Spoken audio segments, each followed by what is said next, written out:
उधर बंद कर दी ना, रुको रुको एक बार, ये भी चालू नहीं होता कभी बार।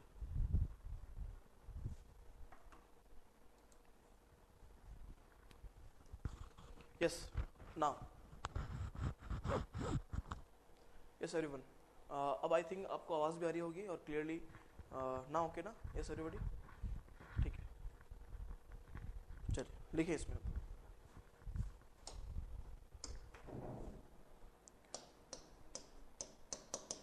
Less force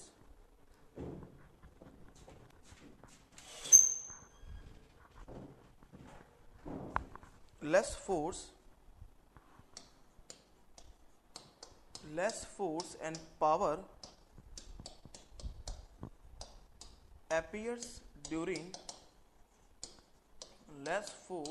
power appears during machining। लिखे, the positive rake tool are generally made up of high speed steel,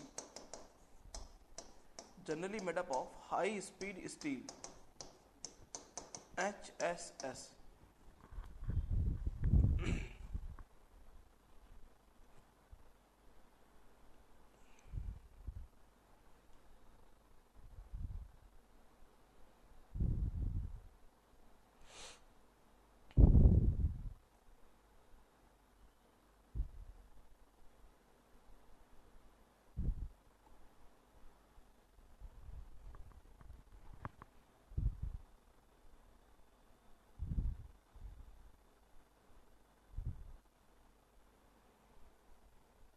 Now clear my dear?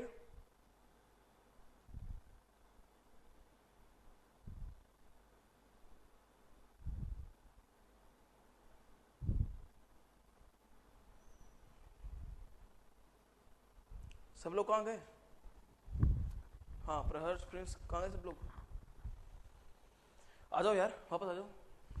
अब आवाज भी क्लियर है और सब कुछ क्लियर है ना? वापस पढ़ते हैं अच्छे से। देखिए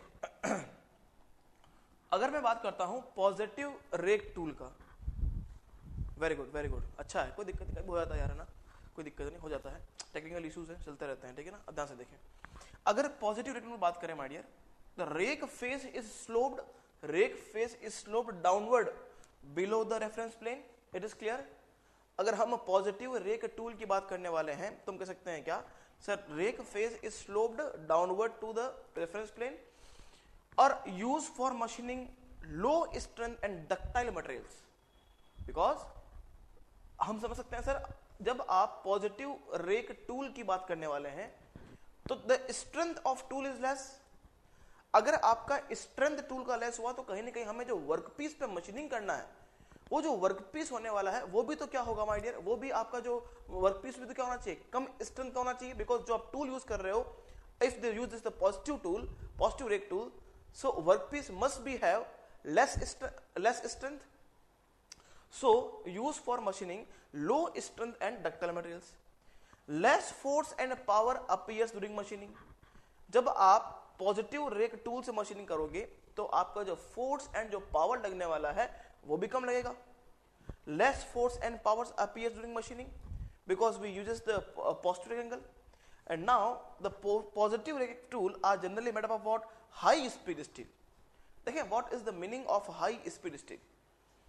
ऐसे स्टील्स माय डियर ध्यान समझिएगा, जैसे मैंने आपको एक प्रॉपर्टी बताई थी in material science, hot strength means अगर आपका टूल ज्यादा टेम्परेचर पे भी वर्क कर पा रहा है, इसका मतलब अगर आपका टूल हाई टेम्परेचर पे भी उसमें से कार्बन डिफ्यूज नहीं हो रहे हैं, उसकी स्ट्रेंथ बनी रहती है at the high temperature. High temperature कब होगा सर, जब हाई स्पीड पे वर्क करेंगे। अगर हाई स्पीड पे वर्क करने के बाद भी ऐसा टूल जो सर्वाइव कर रहा है, उस टूल को हम बोलते हैं हाई स्पीड स्टील टूल। क्या बोलते हैं, high speed steel means high speed पे भी वर्क करने वाला। Just like your what 1814 WCRB मैंने बताया था, 841 हाई स्पीड स्टील। इसमें 18% आपका tungsten, 4% chromium and V 1% what your vanadium होता है माय डियर। क्या आपको क्लियर है? नाउ नेक्स्ट लिखें negative rake angle, sorry next लिखें नेगेटिव रेक एंगल। सबका हो गया माय डियर, सबका हो गया, नोट कर लिया, वेरी गुड। लिखें नेगेटिव रेक एंगल।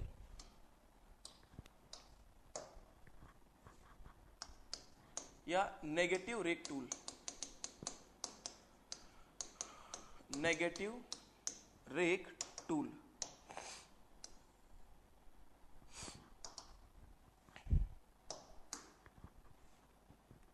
लिखें first point,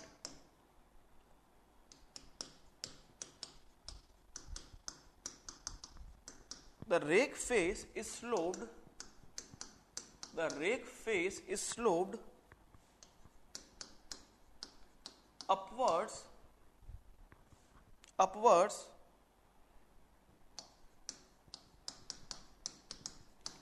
above the reference plane. The rake face is sloped above the reference plane. Used for machining,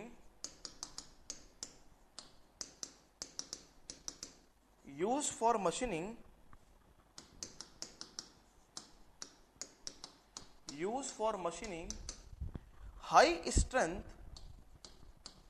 used for machining high strength and hard material, used for machining high strength and hard material, because we use the negative rake tool.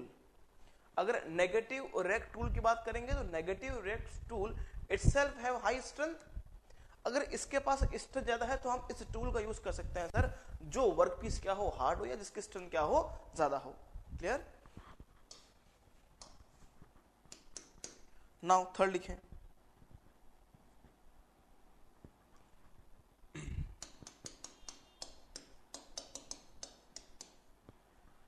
more force and power, more force and power appears, more force and power appears during machining,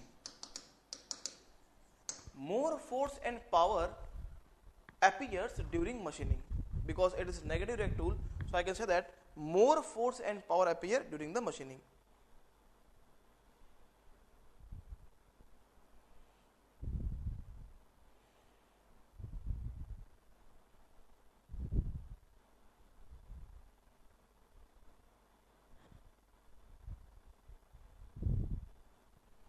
next point लिखें,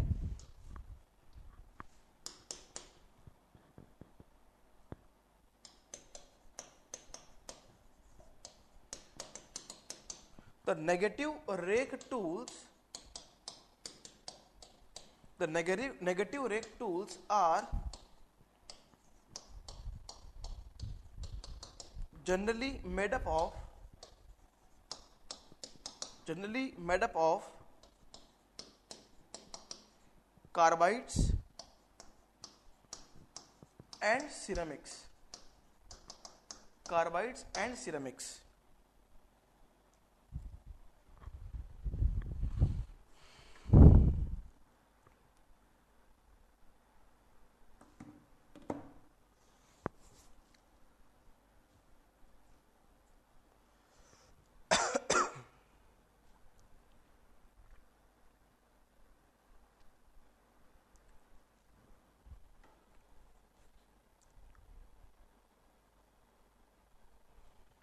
clear?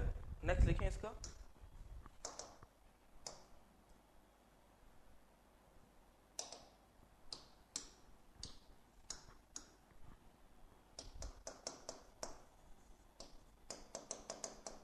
negative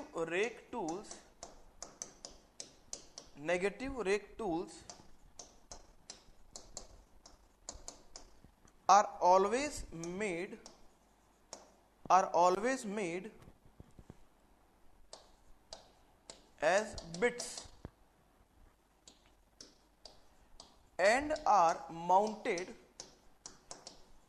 over mounted over high speed steel tools.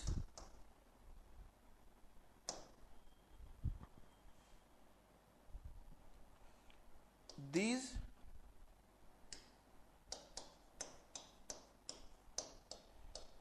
bits oblique इसे बोल सकते हैं अपन inserts are also called as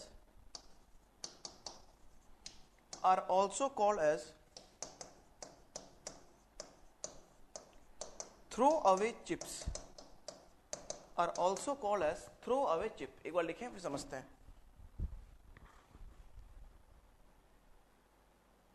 are also called as throwaway chips.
My dear, these are called as inserts.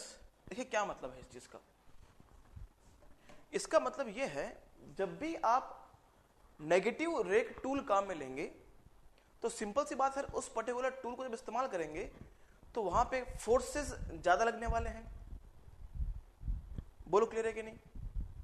और अगर मान लीजिए आपने पूरे के पूरे टूल को सिरेमिक का बना दिया, अगर मान लीजिए आपने पूरे के पूरे टूल को सिरेमिक का बना दिया, कार्बाइड का बना दिया, या मैं कहूं इस पूरे के पूरे टूल को आपने हाई स्ट्रेंथ का बना दिया, तो बट ऑब्वियसली ध्यान से सुनिएगा, अगर इस पूरे के पूरे टूल को आपने बना दिया सिरेमिक का या हाई स्ट्रेंथ मटेरियल का, तो आपको पता है ceramic and high strength material are weak in tension, are weak in tensile forces.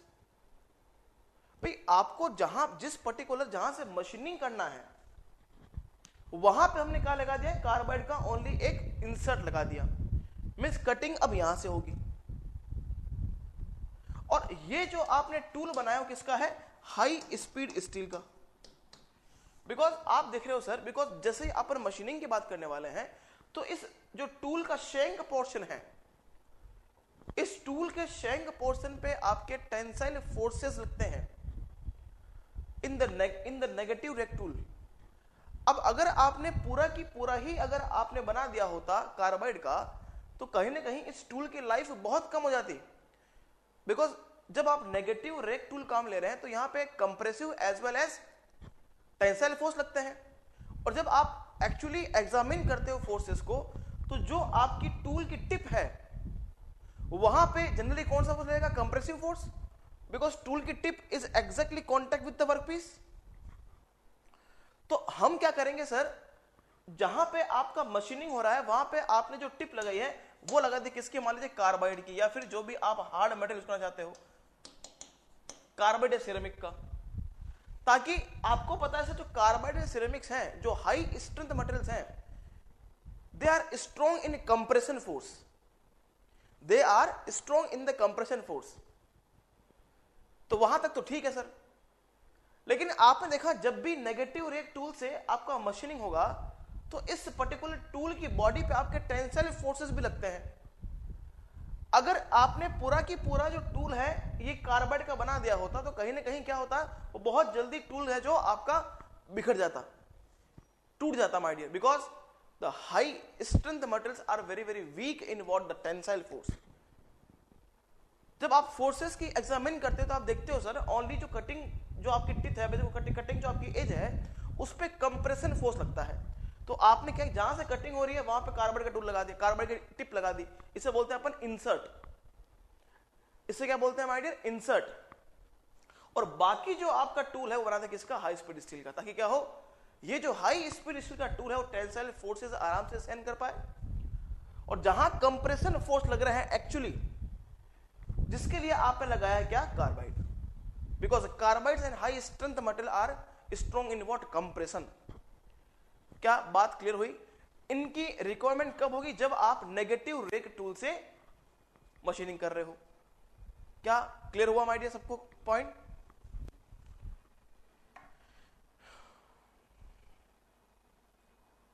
लिखिए इसको, इसे हम क्या बोलेंगे sir, carbide bit, carbide bit, या इसे बोलते हैं अपन इंसर्ट, कार्बाइड बिट, या फिर बोलते हैं इसे अपन इंसर्ट।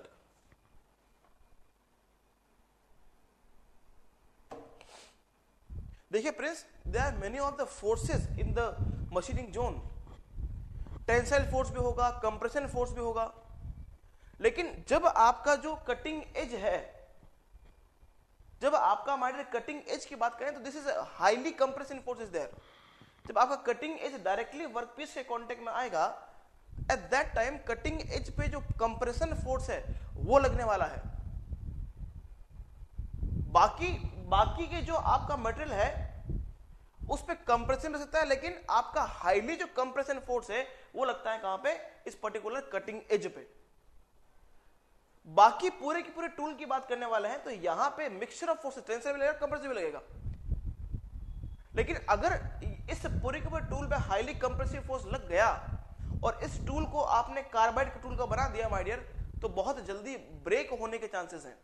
लेकिन अगर आपने इस पूरे के पूरे टूल को हाई स्पीड स्टील का बनाया है माय डियर, तो कहीं ना कहीं आपका जो हाई स्पीड स्टील टूल है वो compression as well as tension में भी वर्क करता है, लेकिन हाई कंप्रेशन में वर्क नहीं कर पाएगा। और लेकिन जब आप कटिंग एज की बात करने वाले हैं तो वहां पे क्या लगेगा, आपका हाई कंप्रेशन फोर्स लगता है। इसलिए हमने ओनली टिप को कैसा बनाया है, कार्बाइड बिट का, कि भैया हाई कंप्रेशन को सहन कर ले। बिकॉज ऑफ व्हाट, यहां पे नेगेटिव रेक टूल काम ले रहे हैं। इस कंडीशन में माय डियर आपका फोर्सेस की जो वैल्यू है वो ज्यादा लगने वाली है, इसलिए हम नेगेटिव रेक टूल में अपन कार्बाइड बिट और इंसर्ट का काम में लेते हैं। अब क्लियर है माय डियर एवरीबॉडी? जब मैं फोर्सेस की बात करूंगा तब आपको बताऊंगा कि कहां कहां पे कौन कौन से फोर्सेस लगते हैं। क्लियर?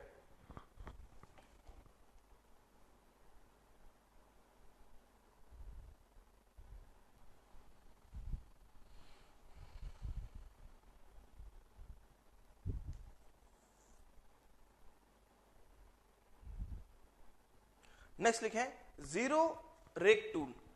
नेक्स्ट लिखें my dear zero rake tool. क्या असम लिख लिया माय डियर? क्लियर? लिखें जीरो रेक टूल।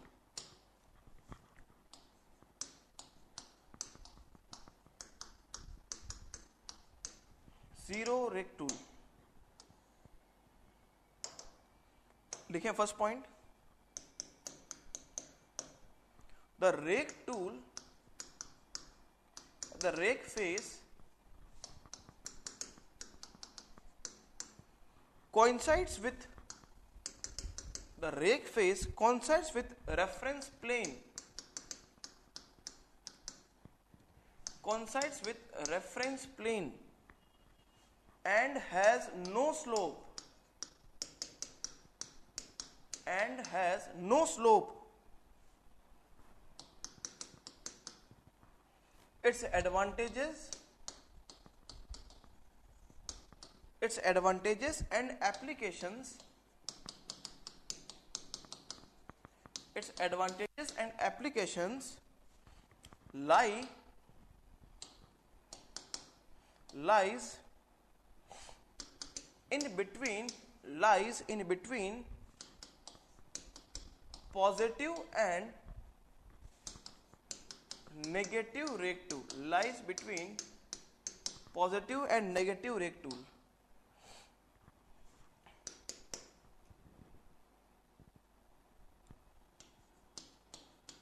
देखिए zero rake tools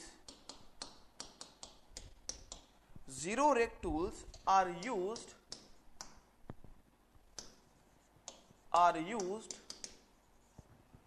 during machining of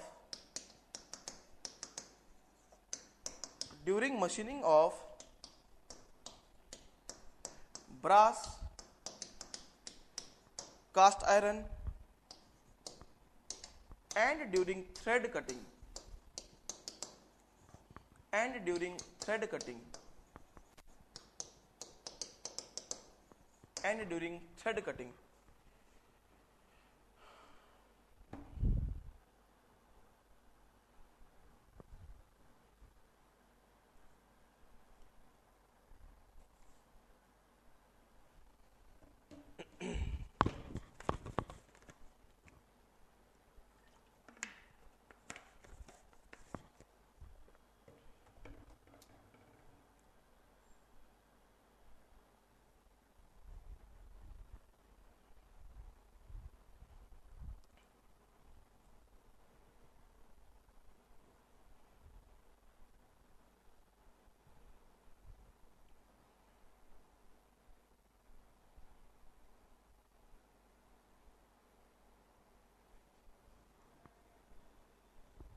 फिर लगता है डिस्कनेक्ट हो गया, तो इधर से मैसेज आया कि आप फीडबैक दे चुके, और फीडबैक देने के बाद गूगल वगैरह का थोड़ा और कोई आएंगे वीडियो, क्या करें? कोई बात नहीं, सर को इन्फॉर्म कर दो सर को, और कुछ नहीं। हम बोल दिए, ठीक है, उसको बोल दिए।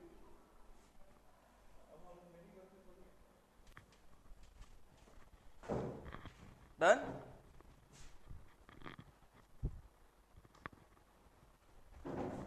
नाउ नेक्स्ट लिखें क्लियरेंस एंगल।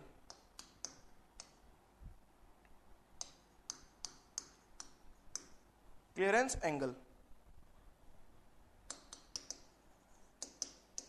या कह सकते हैं इसको relief angle. Clearance angle and relief angle. देखिए first point, it is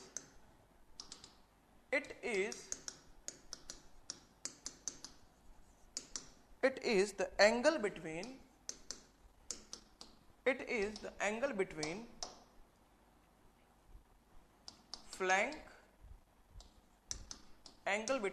flank and machine surface. This is your workpiece, my dear, and this is your tool. This angle is basically called as what? Clearance angle or relief angle ना। मान लीजिए कहाँ लिखता हूं मैं यहाँ पे, ये एंगल क्या दिखा रहा है sir? This angle is between flank, this is flank surface of tool, and this is what? Machine surface. This is what, my dear? Machine surface. ताकि इस मशीन सरफेस और जो फ्लैंक ऑफ द टूल है उसके बीच में rubbing action ना हो। लिखें it avoids rubbing action. It avoids rubbing action between flank surface of tool and workpiece.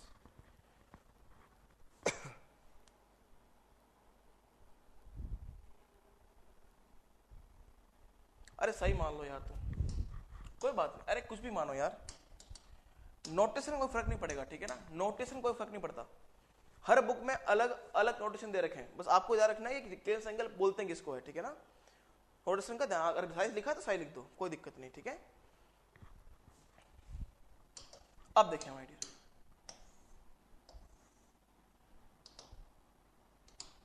This is what tool life,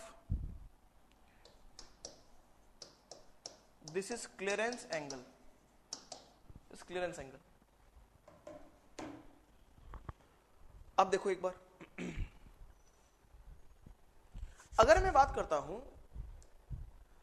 अगर मैं क्लियरेंस एंगल शुरुआत के तौर पे बढ़ा रहा हूं, ठीक है, अगर मैं क्लियरेंस एंगल बढ़ाऊंगा तो कहीं ना कहीं मैं कहता हूं सर ठीक है टूल लाइफ बढ़ेगी, because there is less rubbing action between the tool flank surface and machine surface. लेकिन मैं एक लिमिट से ज्यादा अगर आपका साई बढ़ाऊंगा, या मैं कहूं एक लिमिट से ज्यादा मैं अगर रिलीफ एंगल बढ़ाता हूं तो वेज एंगल छोटा होगा, यस और no, without changing the rake angle. अगर मैं रेक एंगल को कांस्टेंट रखता हूं और मान लीजिए मैं यहां से इस रिलीफ एंगल को बढ़ाने की कोशिश करता हूं, तो सर शुरुआत के तौर में तो क्या होगा, आपका टूल लाइफ बढ़ेगा, because there is no rubbing action between the machine surface and flank surface, that's why tool life will increases. But after certain angle, after certain angle my dear, अगर आपने फिर से इस पर्टिकुलर रिलीफ एंगल को बढ़ाने की कोशिश किया तो आपका जो वेज एंगल है वो कम हो जाएगा। अगर आपका वेज एंगल कम हो गया तो मैं कह सकता हूं क्या, स्ट्रेंथ ऑफ द टूल कम हो जाएगा, और अगर स्ट्रेंथ ऑफ द टूल कम हो गया तो मैं कह सकता हूं क्या sir, in that case the tool life will again decreases, tool life will again my dear decreases. So अगर मैं यहां पे टूल लाइफ और क्लियरेंस एंगल के बीच में ग्राफ खींचता हूं, कुछ ऐसा अपन समझ सकते हैं, there is approx 3 degree to 15 degree, means आप 3 से 15 के बीच में ले सकते हैं। अगर 15 से ज्यादा अगर आपने क्लियरेंस एंगल को लेने की कोशिश की तो क्या होगा माय डियर, आपका जो वेज एंगल है या मैं कहूं strength of the cutting tool है वो क्या होगा, कम होना शुरू हो जाएगा। That's why tool life becomes decreases. क्या मैं कह सकता हूं सर ये सेम ग्राफ रेक एंगल में बनना चाहिए? सबसे पहले अगर आपने रेक एंगल को इंक्रीज किया, ध्यान सुनिएगा, सबसे पहले अगर आपने रेक एंगल को इंक्रीज करते हो तो आपकी टूल लाइफ बढ़ती है, बिकॉज फोर्सेस एंड पावर कम लगने वाले हैं और कहीं ना कहीं चिप का फ्लो भी आराम से हो रहा है, तो टूल लाइफ क्या है, मजे में है। लेकिन एक लिमिट के बाद अगर आप रेक एंगल को और ज्यादा इंक्रीज करते हो then strength of the tool will be less, because in that time lip angle and wedge angle becomes decreases. If lip angle and wedge angle become decreases, then I can say that so strength of the tool is going to be less and tool life becomes decreases. So I can say the same graph I can draw with it is tool life and rake angle also, tool life and rake angle also, like that.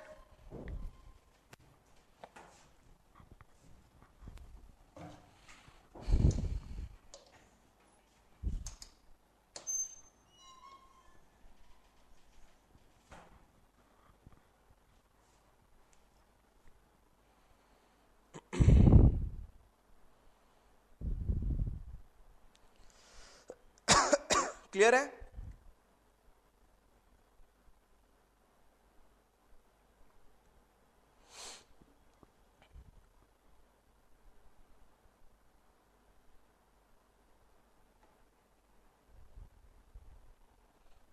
Now आगे लिखें lip angle, next लिखें my dear lip angle.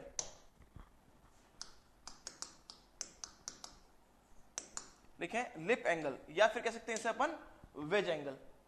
Okay wait, okay okay, I am sorry. बनाइए आराम से बनाइए.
Done.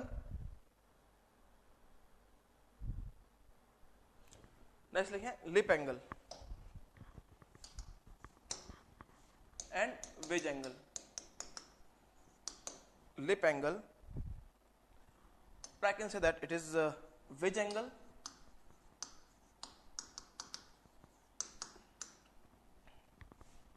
or this is knife angle, or it is cutting angle. Both name are same. Both the names are same. Lip angle, wedge angle, knife angle, cutting angle. लिखें first point.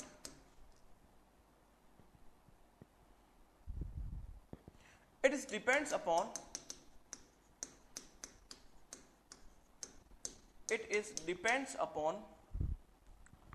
rake and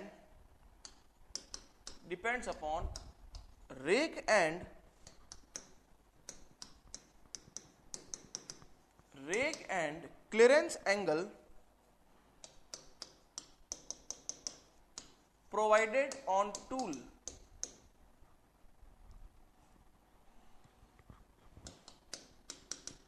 It shows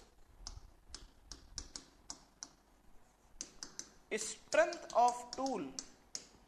It shows strength of tool.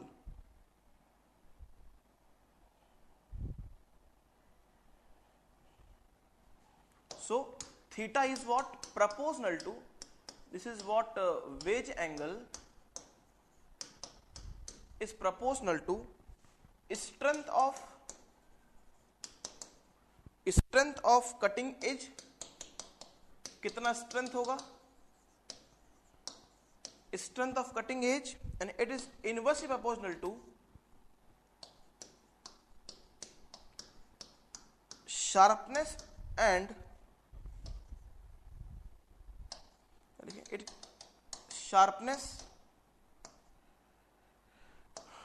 of cutting edge. Sharpness of cutting edge. Okay, wedge angle is proportional to what? Strength of the cutting edge, and it is inversely proportional to sharpness of the cutting edge.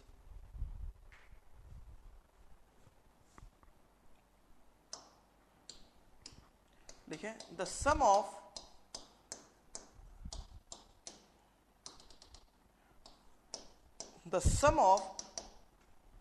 rake angle,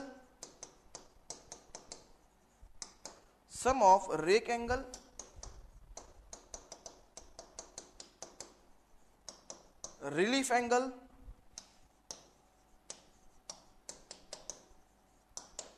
wedge angle is always 90. Is always 90.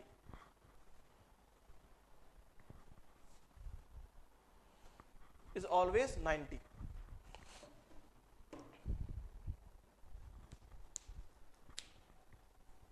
The sum of rake angle, relief angle and wedge angle is always 90. Clear ना? Just like that. आपको पता है, ये आपको मान लीजिए workpiece है. This is what your tool. This is the reference plane. this is the rake angle alpha, this is wedge angle, and this is what the relief angle. So alpha plus theta plus psi is equal to what, the 90 degree. In all the cases if it is a negative rake angle then वो हो जाएगा minus में, ठीक है। तो आपका अगर सम करना चाहोगे तीनों क्या आएगा, 90 आएगा।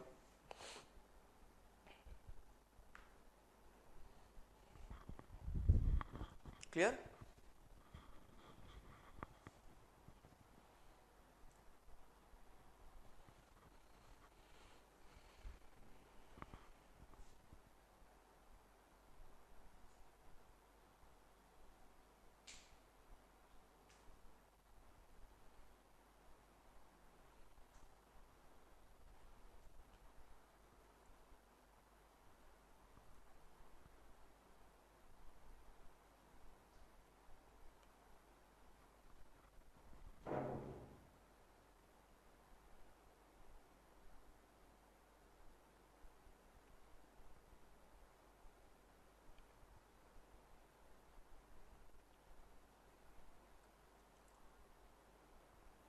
डन? अच्छा,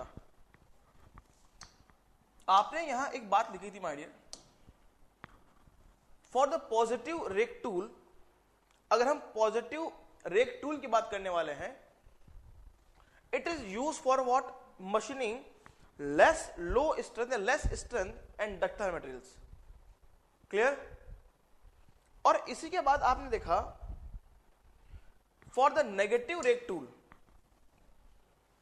negative rake tool is used for what,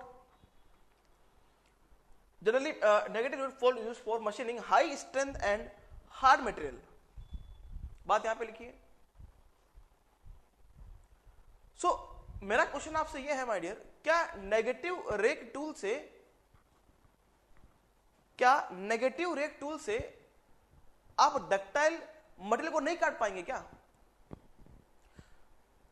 simple सी बात है भाई, अगर आपका नेगेटिव रेक टूल है वो high strength and hard material को भी कट कर रहा है, तो क्या नेगेटिव रेक टूल जो होगा वो डक्टाइल को कट नहीं कर पाएगा?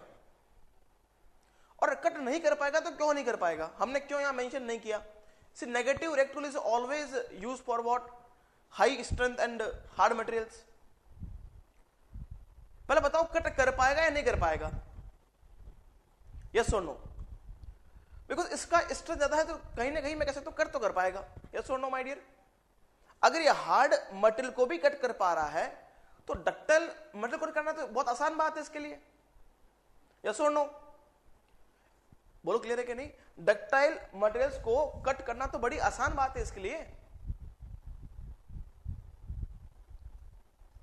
सर ये मत बोलना सर कि कुल्हाड़ी से केक थोड़ी काटते हैं, ये तो वही बात हो गई कि sir negative rake tool use कर रहे हो और सॉफ्ट वर्कपीस को काट रहे हो। देखो केक को काटने के चक्कू काम लेंगे अपन, बेसिकली नाइफ का काम लेंगे। सर केक को काटने के लिए कुल्हाड़ी काम थोड़ी लोगे। और बोलो क्लियर है कि नहीं क्वेश्चन मेरा? क्वेश्चन क्लियर है कि नहीं बताओ?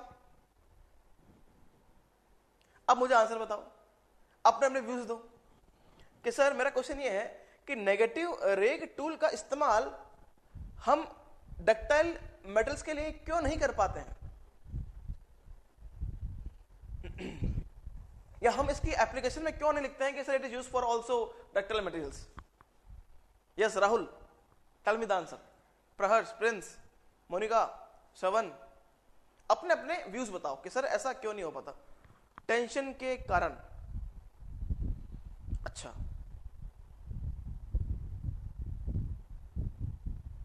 नहीं ऐसा तो नहीं है, मतलब टेंशन तो क्या है, हालांकि अगर नेगेटिव रेक टूल काम लेंगे तो वो अपन पॉजिटिव जो काम ले रहे हैं वो किसका बना रहे हैं अपन?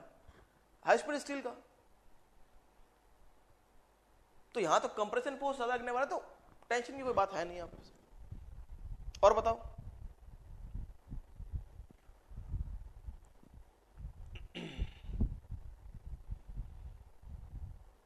यस, मतलब प्रैक्टिकली क्या प्रॉब्लम आने वाली है अगर आप जनरली शेयर फोर्स हाई, अरे मैं फोर्सेस का नाम भी नहीं ले रहा हूं यार अभी,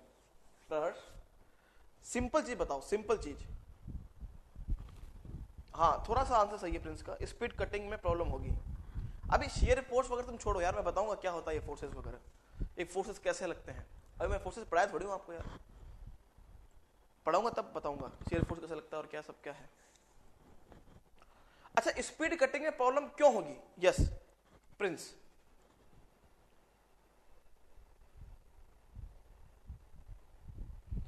वो जल्दी काट देगा यार, क्या नहीं काटेगा? हाँ भी राहुल, आपका क्या आंसर है? मोनिका,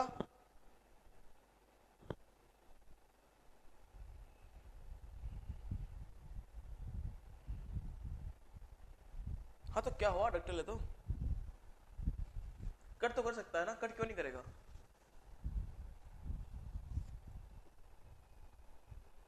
बल्कि ज्यादा फोर्स अगर लगने वाले हैं माय डियर, तो उस फोर्सेस से जो मैं कह सकता हूं क्या, जो हीट पैदा होने वाली है उसको तो आराम से निकाल सकता है negative react tool, because negative react tool में आपका मटेरियल जो है ज्यादा होगा। नेगेटिव रिएक्ट टूल की बात करेंगे तो वहां पे जो मटेरियल है ज्यादा होगा कि नहीं होगा, बिकॉज टूल बड़ा बनेगा, बिकॉज वेज एंगल ज्यादा है। तो जितना टूल अगर आपको बड़ा बनेगा उतना ही वो हीट वगैरह जितनी भी निकल रही है उसको आराम से पास कर पाएगा। पावर की ज्यादा रिक्वायरमेंट है, वो तो वैसे भी यार अगर नेगेटिव रिएक्ट टूल काम लेंगे तो पावर तो ज्यादा। अब सुनो मेरी बात है ना, हाँ थोड़ा बहुत सही है कुंदन, देखो सुनो, देखो what is the appropriate answer of this question, ध्यान सुनिएगा। देखिए क्या होता है, आपने देखा कि जो आपका पॉजिटिव रिएक्ट टूल है कुछ ऐसा बनता है ना, ध्यान से देखिएगा माय डियर, है ना,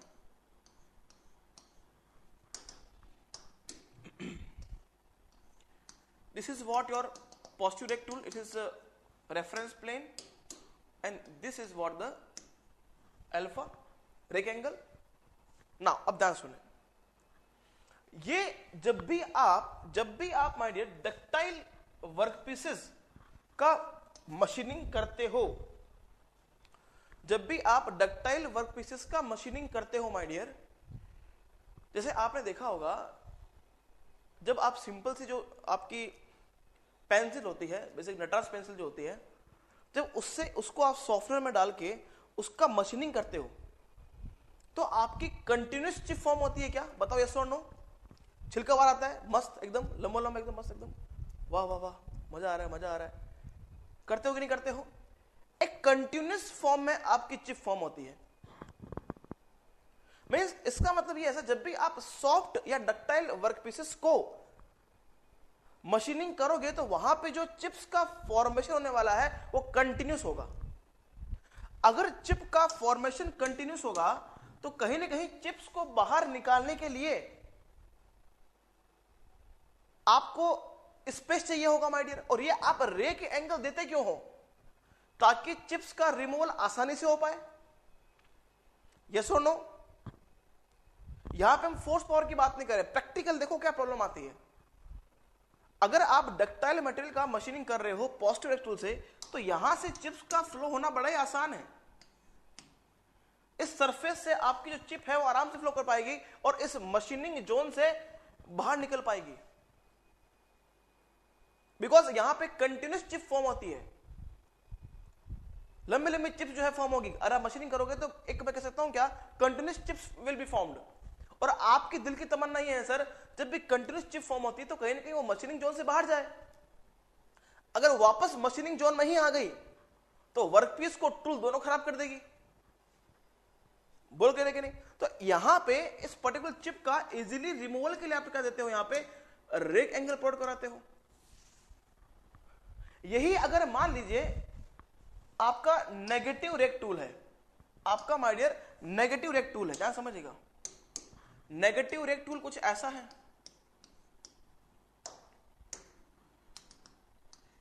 this is what your negative rake tool. इस नेगेटिव रेक टूल का जो फेस है, या मेरे को रेक फेस ये है क्या, नेगेटिव रेक टूल का रेक फेस ये है क्या my dear, this is what the rake face, this is what the rake face everybody. अब अगर आपने नेगेटिव रेक टूल का इस्तेमाल कर लिया फॉर द डक्टाइल मटेरियल्स, तो कट तो करेगा यार, कट क्यों नहीं करेगा? हाँ ठीक है, स्पीड कम होगी, फोर्सेस का बात अपन अलग रखते हैं। अगर प्रैक्टिकल बात करना चाहते हैं तो सर जो यहां से चिप निकलने वाला है, अगर आप डक्टाइल मटेरियल का मशीनिंग करोगे चिप तो आपका निकलेगा कंटिन्यूस। अगर डक्टाइल मटेरियल का अगर आप मशीनिंग कर रहे हो तो चिप तो निकलेगा सर आपका कंटिन्यूस। लेकिन इन दैट केस सर जो चिप निकलने वाला है ये कहीं ना कहीं चिप निकला, कहीं ना कहीं वो चिप है आपके अगेन मशीनिंग जोन या वर्कपीस पे, बिकॉज इसकी स्लोप इस तरफ थोड़ी है, इसकी स्लोप जो है कहीं ना कहीं इस वर्कपीस की तरफ ही है। मींस जहां आप मशीनिंग करना चाहते हो वहां पे आपकी चिप घुस के अंदर आएगी। अरे बोलो because for the ductile workpieces always continuous chip will be formed. Are you get my point my dear everybody? तो आप जैसे मशीनिंग करोगे तो आपकी चिप घूम के आपकी तरफ से आने वाली है। इस वजह से टूल एंड वर्कपीस दोनों का सरफेस फिनिश खत्म। इसलिए हम डक्टाइल वर्कपीसेस का मशीनिंग करते वक्त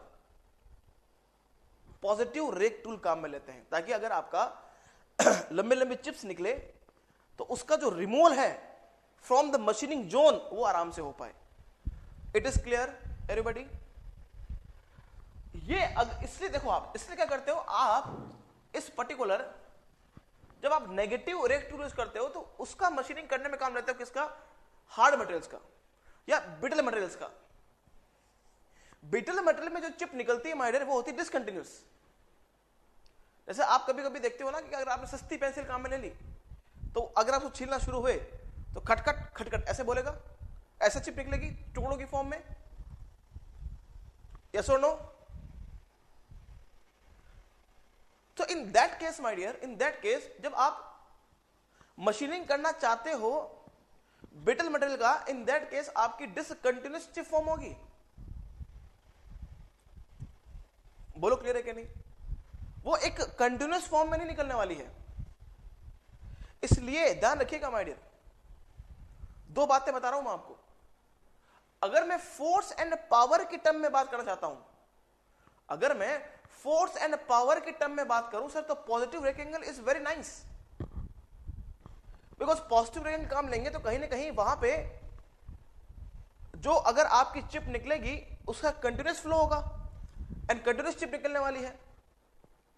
लेकिन ध्यान रखिएगा, एक तो आपकी निकल रही है कंटिन्यूस चिप, एक आपकी निकल रही डिसकंटिन्यूस चिप माय डियर। ध्यान सुनिएगा, दोनों ही चिप अगर मैं बात करूं तो कंटिन्यूस चिप और डिसकंटिन्यूस चिप मशीनिंग के लिए कौन से परफेक्ट है, कंटिन्यूस और डिसकंटिन्यूस? अगर मैं मशीनेबिलिटी की बात करूं या मशीनिंग ईज ऑफ मशीनिंग की बात करूं, very good discontinuous chip. Why? Because अगर आपकी कंटिन्यूस चिप निकलती है माय डियर तो कहीं ना कहीं खतरा है। वो कंटिन्यूस चिप हो सकता है कि उस मशीनिंग जोन में घुस जाए, जो पर्टिकुलर वहां पे जो मशीनिस्ट है जो काम कर रहा है वो घूम के मशीन आपके हाथ पे आ जाए। Very good, easy to handle is discontinuous chip. Discontinuous chip क्या है? टुकड़ों टुकड़ों में आती है माय डियर। तो अब आसानी से वो कहां गिरती है? लेथ बेड पे गिरती है। तो आप आसानी से उसको झाड़ू वाड़ू लेके आराम से पैक करके बाहर फेंक सकते हो। तो जब डिसकंटिन्यूस आपकी चिप निकल रही, that means machinability will easier, machinability will high.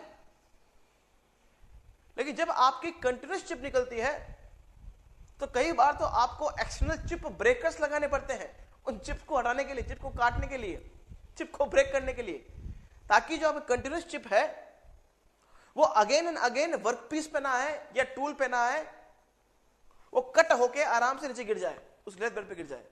So in terms of chips my dear, discontinuous chip जहां पे निकलेगी that will be more machinable, machinability will be higher when discontinuous chip will be formed. क्या आप समझ पाए everybody? लेकिन in terms of what force and power my dear, force and power की बात करें तो डक्टाइल वर्कपीस को मशीन करना आसान है, just because of what? Force and power. Yes everybody?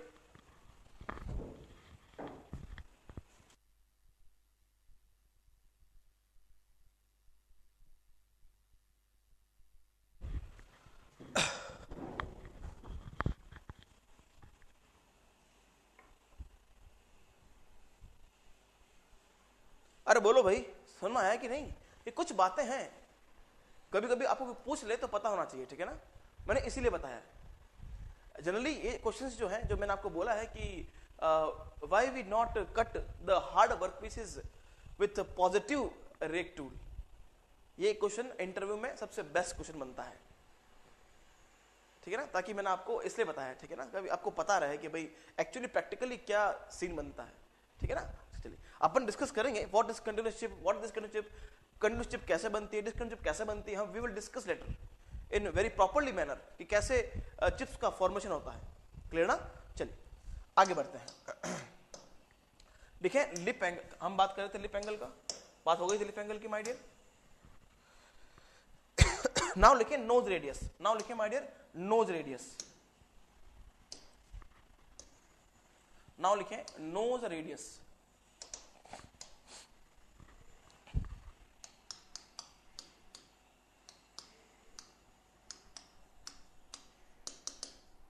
Now लिखें नोज रेडियस आर।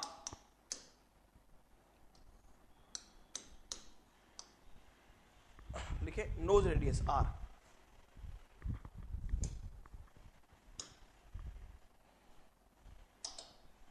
लिखे first point,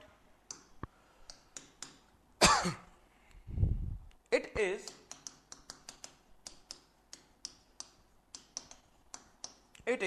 curvature of tool tip, it is curvature of tool tip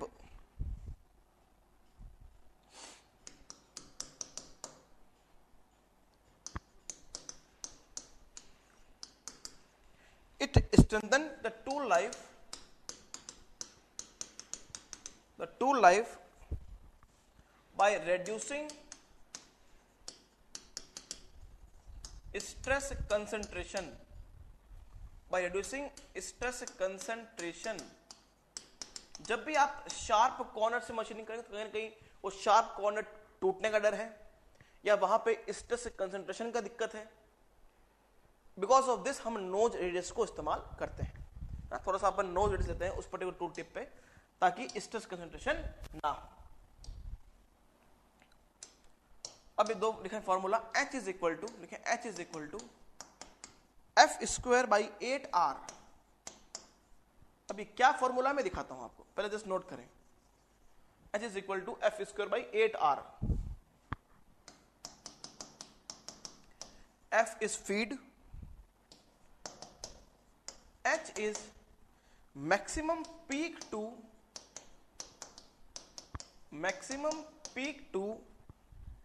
valley height, maximum peak to valley height, and R is nose radius, and R is nose radius।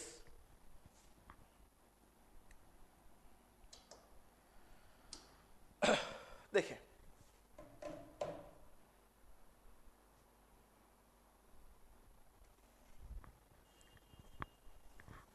देखो ये क्या है, what is the H, maximum peak to valley height से क्या मतलब है? जब भी आप किसी भी सरफेस को अगर 1000 मैग्निफिकेशन पे देखोगे, उसको जूम करके देखोगे माय डियर, तो आपकी कोई भी सरफेस जो है कुछ ऐसी आपको दिखाई देती है ना, कुछ ऐसी आपको दिखाई देती है। क्लियर? जब भी आप किसी सरफेस को या फ्लैट सरफेस को देख लो, आप अगर आप फ्लैट सरफेस को देखोगे विथ 1000 मल्टीप्लिकेशन विथ जूम, तो आप देखोगे जो आपकी सरफेस है कुछ ऐसी आपको रफ या मैं कहूं ऐसी आपको दिखाई देती है। इनको बोलते हैं पीक्स एंड इनको बोलते हैं वैलीज। ये क्या है? आपकी पीक्स है, ये क्या है हमारी आपकी पीक्स है, और ये क्या है? आपकी वैलीज हैं। क्लियर? सो ये जो H दिखा रहा है वो H क्या है? Maximum peak to valley ratio या maximum peak to valley height. इस पूरे की पूरे सरफेस पे मैक्सिमम पीक कौन सा है सर? मैक्सिमम पीक ये है क्या? This is what maximum peak and this is what maximum valley.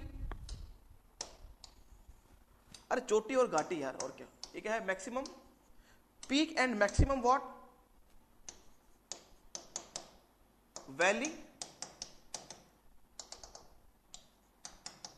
Maximum peak and maximum valley my dear. So इसका मतलब अगर आपकी पीक टू वैली हाइट ज्यादा हुआ, अगर एच आपका ज्यादा हुआ, तो मैं कह सकता हूं क्या आपकी रफनेस कम होगी।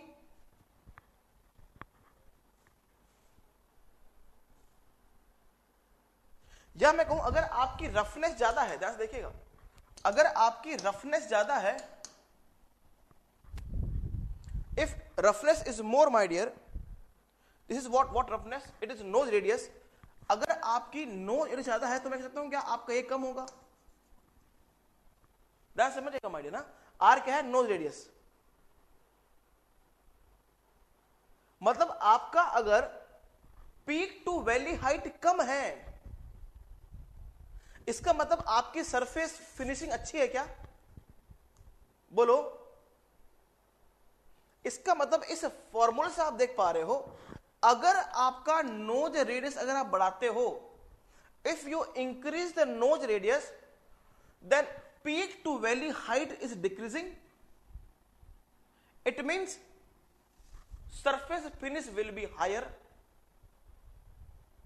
पर जितना पीक टू वैली हाइट कम होगा उतना ही आपका सरफेस फिनिश अच्छा होगा माय डियर। यस और नो। सो यहां पे कह सकते हैं सर, यदि H आपका ज्यादा है, सॉरी अगर R आपका ज्यादा है, मतलब अगर आप नोज रेडियस बढ़ाएंगे तो कहीं ना कहीं आपकी सरफेस फिनिश क्या होगी, अच्छी होगी। इट मींस मैं लिख दूं सर, यदि आपका H कम है, मतलब मैक्सिमम पीक टू हाइट कम है, इसका मतलब मैं कह सकता हूं कि सरफेस फिनिश, बोलो भाई सरफेस फिनिश क्या है, अच्छा है बुरा है। अगर H आपका कम है, पीक टू वैली हाइट अगर आपका कम है, वेरी गुड, अच्छा है, means surface finish will B high.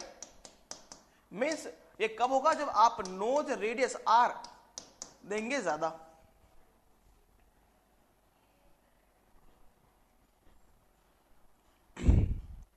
It means nose radius, it means my dear, nose radius is proportional to surface finish। जितना नोज रेडियस ज्यादा होगा उतना ही मैं कह सकता हूं कि सरफेस फिनिश आपका अच्छा होगा।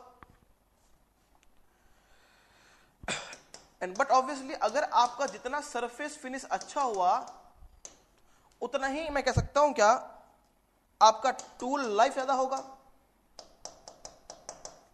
Tool life.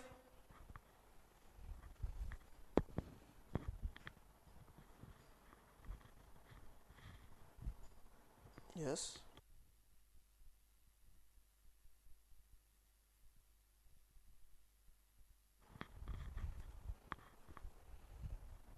अरे बोलो क्लियर है कि नहीं भाई, नोट करो इसे। और इस फॉर्मूले को याद रखिएगा, H is equal to what, F square by 8R, जहां पे H क्या है sir, maximum peak to valley height, R is nose radius and F is what, the feed.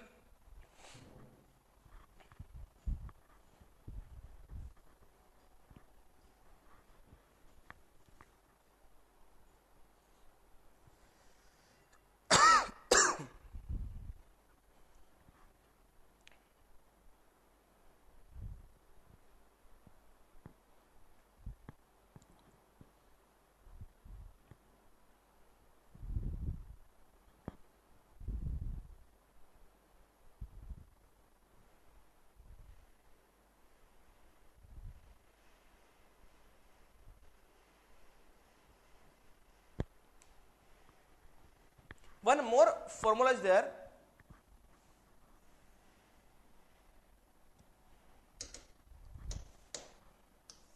जो क्वेश्चन एग्जाम में पूछते हैं, ध्यान से देखिएगा। H maximum means maximum peak to valley height is equal to F upon feed upon tan side cutting edge angle plus cot and cutting edge angle। H maximum is equal to F upon tan psi s plus cot psi e। Side cutting edge angle plus and cutting edge angle. ये तब आपको पूछेगा जब किसी भी machining में अगर मान लीजिए आपका नोज रेडियस 0 है, then what is the H maximum. यहां पे अगर आपका नोज रेडियस है, नोज रेडियस की वैल्यू दे रखी है, then you put H is equal to what, F square by 8r, it is maximum peak to valley height. अगर आपका नोज रेडियस 0 हो जाता है, then what is the maximum peak to valley height is equal to F upon 10 psi S plus cot psi E. इसका derivation जानना आपके लिए ज्यादा इंपॉर्टेंट नहीं है, just you have to remember this kinds of formulas, nothing else. Clear? इनके derivation भी हैं, ऐसा नहीं डेरिवेशन नहीं है, बट आप लोग को याद ही करने पड़ेंगे, बिकॉज इतना इंपॉर्टेंट नहीं है जे एग्जामिनेशन के लिए, लेकिन कभी क्वेश्चन आ जाता है तो आपको पता होना चाहिए। F is H maximum is equal to what, F upon 10 psi S plus cot psi E.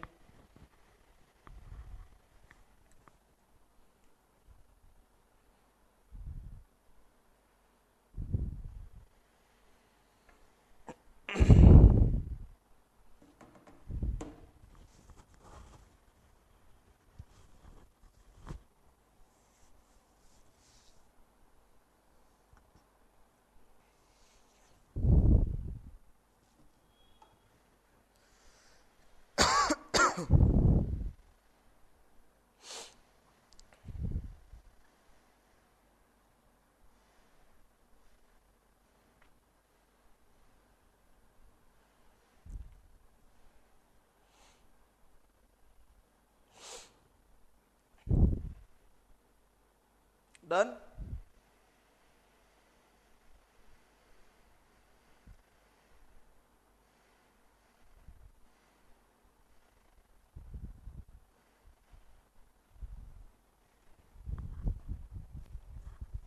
Everyone?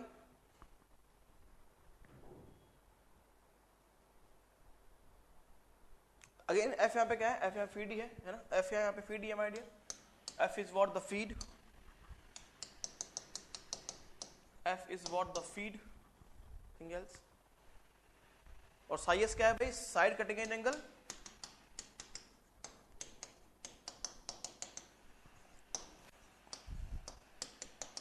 Side cutting edge angle and psi E क्या है,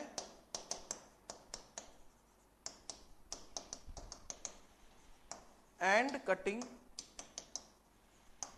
एज एंगल।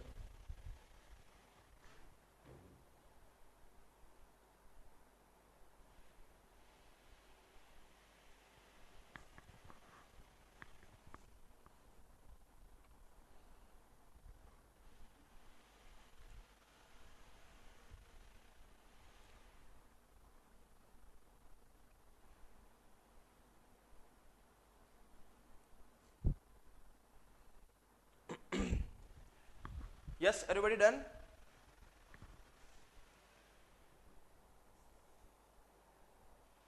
चलिए आगे बढ़ते हैं, लिखें formula for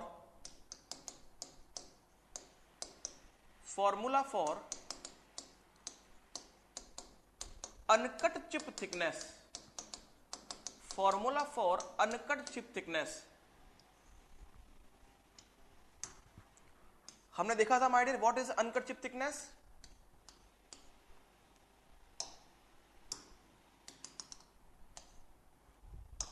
this is what the tool, this is rake angle, this is what the wedge angle, and this is what the close angle. This is I think T1 uncut chip thickness. और यहां से chip निकल रही है उसका thickness क्या था my dear, T2 था। यस यस, लिखिए T1 इज इक्वल टू, और the formula for uncut chip thickness लिखा T1 is equal to F cos psi S या फिर F sin लैम्डा। अगर F cos साई एस है तो मैं लिख सकता हूं क्या, this is F sin lambda also, because you know that psi s plus lambda is what, 90. psi s plus lambda is what my dear, 90. ये आपको पता है। T1 is equal to what, f cos psi s या फिर कह सकते हो f sin lambda। ये कुछ मैं कहता हूं माय डियर, ये कुछ रूल्स हैं जो आपको याद रखने हैं। during the solving the numerical problems which are asked in many of the state JEE and A examination. Okay, so T1 is equal to what? अभी देखते हैं इसके ऊपर क्वेश्चंस कैसे आते हैं ना, ध्यान से देखिएगा. T1 is equal to what? F cos psi s या फिर F sin lambda. आपने एक फॉर्मूला देखा होगा W is equal to what? D upon cos psi s, देखा है क्या? हमें डिस्कस किया था पहले. W is equal to what? D upon cos psi s. We discussed or not? We discussed ना.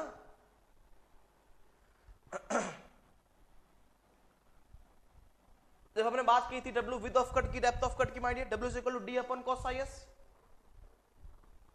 So यहां से हम देखते हैं from the first equation and this is for the second equation.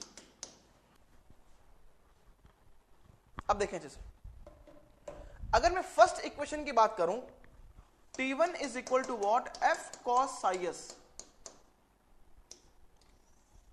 अगर इस इक्वेशन की बात करूं, अगर मैं psi s की वैल्यू बढ़ाऊंगा, if psi s increases, यदि side cutting edge angle increase होगा, देन cos psi s क्या होगा माय डियर? डिक्रीज. अगर cos psi डिक्रीज होगा तो T1 क्या होगा? डिक्रीजेस. T1 क्या होगा? डिक्रीजेस. यस और नो? नाउ अगर सेकेंड फॉर्मूले की बात करूं, W is equal to D upon cos psi s. In this formula, if I increase the psi s, then cos psi s will be decreases and W will be increases. And W will be increases.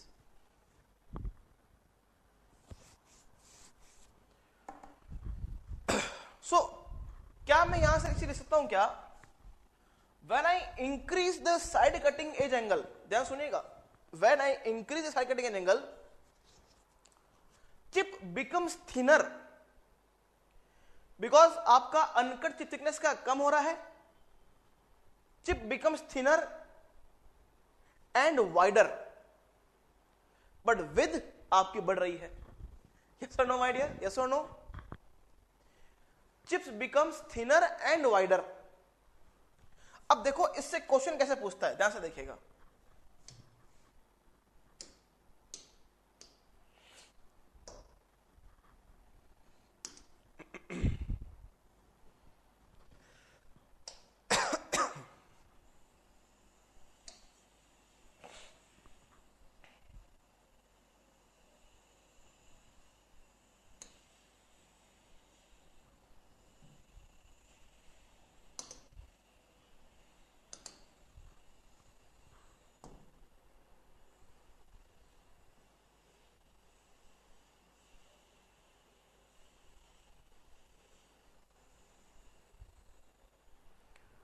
देखें, what is the correct answer for this? Please tell me the answer.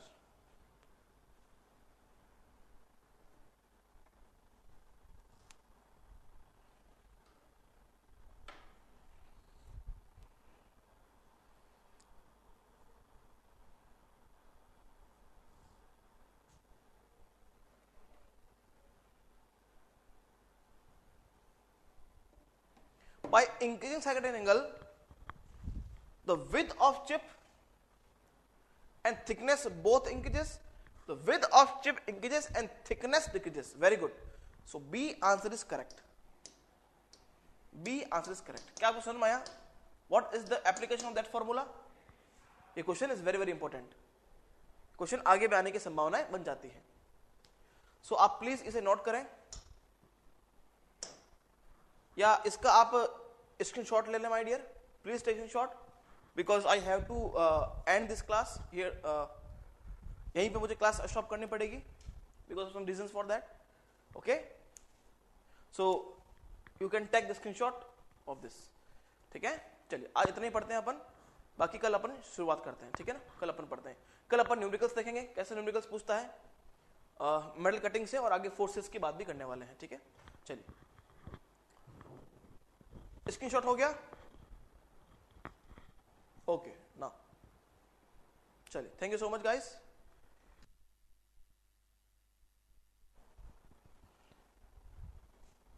कुछ दिक्कत आ रही है, मैं बोलता हूं, ठीक है, उसमें बोलता हूं मैं, ठीक है, चलिए, गुड बाय, जय हिंद माय डियर।